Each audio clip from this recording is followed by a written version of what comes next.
I'm Noemi Noche po, 40 years old, taga Batangas po ako. May asawa, 3 po ang aking anak. Ang nature po ng business ko ay magtitinda po ako ng tilapia, tawilis at bangus. Kung tawagin nga po ako ni Kuya E, ay reyna po ako ng tilapia tawilis. Sa pagtitilapia ko po ay almost 15 years na po ako na nagtitinda. Sa palengke po ng Silang Cavite. So ang nature po ng business ko, madaling araw pa po, gising na po ako niyan, alas 3 po, minsan alas 2, pag marami po kaming paninda, gising na po ako niyan. Hindi naman po kahirapan, hindi rin po kayamanan, pero sapat-sapat lamang.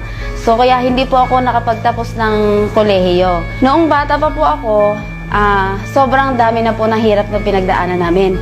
Naranasan ko po, dahil nagkasakit po yung mother ko, elementary pa po ako noon. As in, wala po talagang hanap buhay. Naranasan ko po na magtinda kami ng lahat po ng gulay, kamatis, sibuyas, bawang.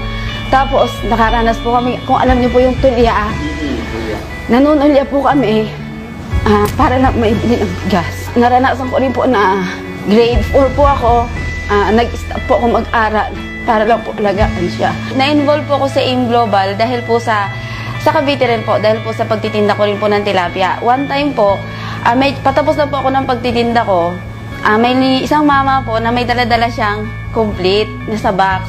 Kuya, yan ka ko yung iniinom ng biyanang ko. Sabi naman niya, talaga? Sabi ko, explain mo naman sa akin kung ano meron yung product nyo. Sabi ko ganyan. Sabi niya sa akin, nagning ngayon yung mata niya.